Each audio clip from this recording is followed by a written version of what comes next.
રાજકોટના રેલનગર વિસ્તારમાં રહેતી અને કર્ણાવતી ઇન્ટરનેશનલ સ્કૂલમાં અભ્યાસ કરતી 4 વર્ષની બાળકીના ગુપ્તાંગમાં બોલપેન કે અન્ય કોઈ વસ્તુ ઘુસાડી મારઝૂડ કરવાની ઘટના જાણવા મળી છે, જેમાં મહિલા શિક્ષિકા સામે પ્રદ્યુમનનગર પોલીસ મથકમાં પરિવારે ફરિયાદ નોંધાવી છે। પ્રદ્યુમનનગર પોલીસે ફરિયાદ પરથી શિક્ષિકા સામે પોક્સો એટ્રોસિટી સહિતની કલમો હેઠળ ગુનો દાખલ કર્યો છે। નર્સરીમાં અભ્યાસ કરતી 4 વર્ષની બાળા 7 દિવસ પહેલા સ્કૂલે હતી અને ત્યારે શિક્ષિકાએ તેના ગુપ્તાંગના ભાગે બોલપેન કે અન્ય કોઈ વસ્તુ નાખી ઈજા કરી મારઝૂડ કરી હતી, જે અંગે બાળકીએ તેના પરિવારજનોને વાત કરતા તેઓ ચોંકી ઉઠ્યા હતા। બાદમાં આ ઘટનાને લઈને આક્ષેપો સાથે પોલીસ મથકે પહોંચ્યા હતા, જ્યાં પોલીસે ઘટનાની ગંભીરતાને ધ્યાનમાં લઈને શિક્ષક સામે ગુનો દાખલ કરીને તપાસ શરૂ કરી હતી।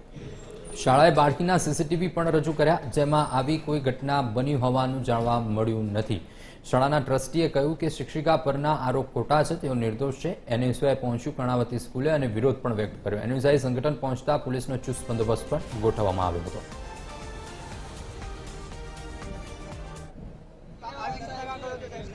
તાજેતરમાં જે એક 4 વર્ષની દીકરી સાથે કે બેન સાથે એ રીતના દુષ્કર્મ કે નોંધવામાં આવ્યો છે અને સ્કૂલની અંદર એક મિત્તલ મેડમ કરી અને એની ઉપર એક ફરિયાદ જાહેર થાય છે, જેમાં જણાવવામાં આવે છે પેરેન્ટ્સ દ્વારા કે 5 કલાકના છેલ્લા સીસીટીવી જાહેર નથી કર્યા, કે જેમાં આ બનાવ બતાવે છે। એ રીતના આગલા સીસીટીવી બનાવમાં બતાવ્યા અને છેલ્લા 5 કલાકના સ્કૂલવાળા નથી બનાવતા અને તાજેતરમાં આ બનાવ બન્યો ને એની પહેલાંય તેના કર્ણાવતી સ્કૂલ વારંવાર વિવાદમાં આવેલી। રાજકોટના રેલનગર વિસ્તારમાં આવેલી કર્ણાવતી સ્કૂલ વિવાદમાં આવી છે। વિવાદ બાદ સ્કૂલ દ્વારા પોતાના સીસીટીવી ફૂટેજ મીડિયા સમક્ષ જાહેર કરવામાં આવે છે। સીસીટીવી ફૂટેજમાં શું છે તે શાળાના સંચાલકો પાસેથી જ આપણે જાણીએ। શું નામ આપનું સાહેબ? રમેશ પાંબર, સંચાલક કર્ણાવતી ઇન્ટરનેશનલ સ્કૂલ। વાત કરીએ સીસીટીવી આપે જાહેર કર્યા છે, જે સંસ્થાને જે શિક્ષિકા ઉપર ફરિયાદ થઈ છે, આપણે શું કહેશો? વાલીના કહેવા પ્રમાણે 11 તારીખે એમની દીકરીને ઈજા થયેલી છે, તો 11 તારીખના અમે સેકન્ડના સીસીટીવી રજૂ કરેલા છે।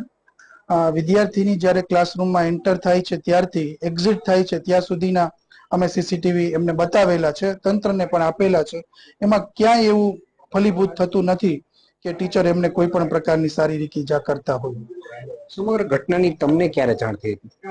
14 તારીખે એમના વાલી અમૃતા હોસ્પિટલનો રિપોર્ટ લઈને અમારી પાસે આવે છે અને રિપોર્ટમાં પાણીની તંગીને કારણે ઉનાળામાં બાળકી પાણી ઓછું પીતી હોય એના કારણે એમને રસી થયેલા હોય, ઇન્ફેક્શન લાગ્યું હોય એ પ્રકારના રિપોર્ટ અમને બતાવે છે।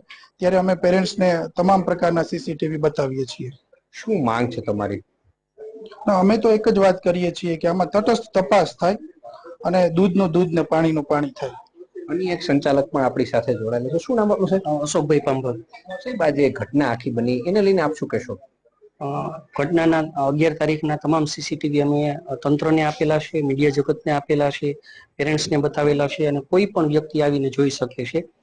બાળક જ્યારથી એન્ટર થાય અને કેમ્પસ છોડે ત્યાં સુધીમાં ટીચર છે એને કોઈ પણ પ્રકારની ઈજા પહોંચાડતા નથી એવું સ્પષ્ટપણે સાબિત થાય છે।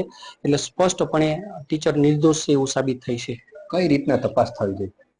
આમાં પોલીસ દ્વારા ઊંડાણપૂર્વક તટસ્થ તપાસ થવી જોઈએ। હું તો એમ કહું છું કે નાર્કો ટેસ્ટ સુધીની તપાસ થવી જોઈએ, એટલે દૂધનું દૂધ અને પાણીનું પાણી થઈ જાય। કર્ણાવતી સ્કૂલ અગાઉ પણ વિવાદમાં આપી ચૂકી છે, એના વિશે શું કહેશો? અગાઉ પણ ગેરસમજ હતી। ટીચર એવું બોલ્યા હતા કે આઈ લવ યુ ધીસ ફોર્મ્યુલા અને એનું ઊંધું અર્થઘટન કર્યું હતું।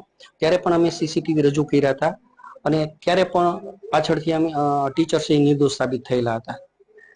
આ હતા કર્ણાવતી સ્કૂલના સંચાલકો, જેમણે કહ્યું કે જે પણ તપાસ થાય એને અમે પોલીસને સાથ સહયોગ આપશું અને કોઈ પણ રીતના પાછળાત કરવાનું નથી અને અમારા જે શિક્ષિકા ઉપર જે આક્ષેપ લાગ્યા છે તે પાયા વિહોણા છે। વાલીઓ દ્વારા શું કામ કરવામાં આવ્યું છે તે અંગે તપાસ કરવામાં આવશે। કેમેરામેન રવિ ચાવડા સાથે રવિ મોટવાણી, TV 13 રાજકોટ।